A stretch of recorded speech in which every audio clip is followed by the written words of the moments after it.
So yan guys, update lang nga para sa palaisdaan ko. Yan nga pa rin mga alaga kong tilapia.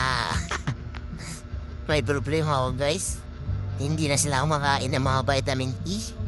Ewan ko ba masama yata pakiramdam nila ngayon.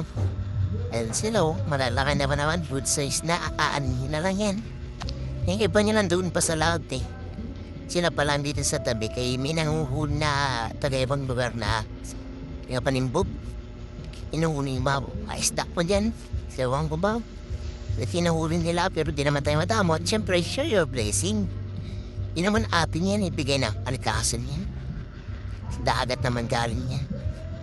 Ayan ang mga tilapia ko, mga good size na yan.